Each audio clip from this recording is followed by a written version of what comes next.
Hey guys, Jimmy Vegas here, and today we're taking a look at an asset in the Unity asset store called Frood. Frood, really.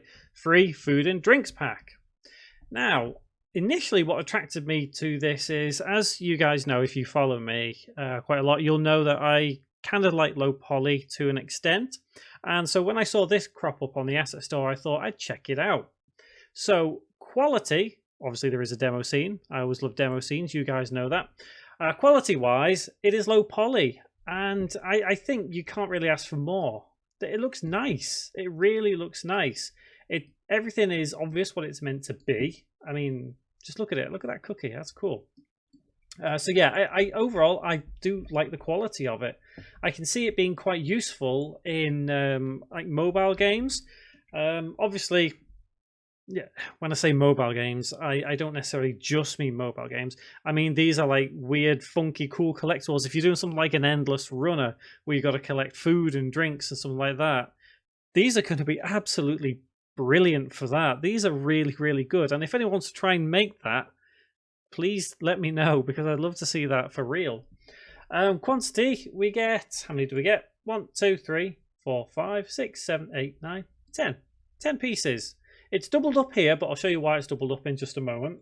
So yeah, you get 10 assets in total in this pack. Very nice. That's what we get quantity-wise. Extras, nothing really in the way of extras. Maybe a couple of scripts you could count, because these ones spin around like a little showcase kind of thing. All the prefabs are there. The folder is nice and neat. All the materials in one, all the models, prefab, scenes, script. I always like to see nice, neat folders. Price wise, it is free as of recording this, but remember, prices do go up, prices do come down from time to time, so just keep that in mind if you suddenly find this to cost something rather than free. And the size is less than a megabyte, just under 800 kilobytes. That is fantastic. Now you can see why I feel this is geared towards mobile gaming to a degree, because of that size. It's really, really good. Now, if we press play, we can see, or we should see, there's the ones with the physics attached, so they've got rigid body and whatever else. These ones are spinning around in a little showcase. So if you could imagine them spinning around, let's see if we can change a couple of things. So if you can imagine them spinning around, basically, you're able to kind of understand what's happening here.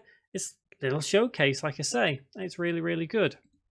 Let's go on the cookie and change the speed. I got the cookie spinning faster. So yeah, I really like how this asset is presented and laid out. Like I say, usefulness is going to be something mobile gaming. I really think that's awesome. It's if you're creating a food collecting endless runner or something daft like that, yeah, it's going to be really, really good.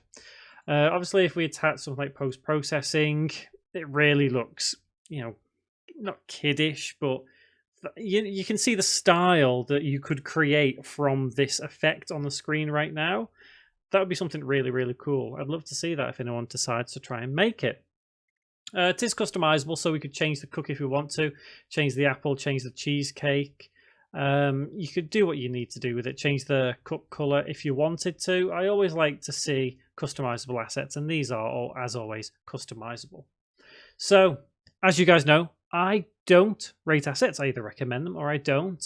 And if you are creating something which would require something like this, this is perfect. This is fantastic. You could even theoretically create, as I've said multiple times already, a game based around this asset, collecting them or something daft like that. It's a really good asset. If you're like me and like low poly assets, if you're looking for food, anything like that, this is perfect. This is absolutely perfect. And obviously, if you're creating a AAA quality game, maybe not quite so much, but yeah, I would recommend this asset. So guys, have you used this asset yourself? Let me know what you think of it in the comments, and if you've got an asset on the asset store, let me know as well. I'd love to check it out and possibly review it in one of these videos. Finally guys, don't forget to click on that subscribe button and click on the bell icon as well to stay up to date with everything I upload about game development, including tutorials, review videos, and even gameplays of your games that you've made yourself. Finally, thanks very much for watching, guys.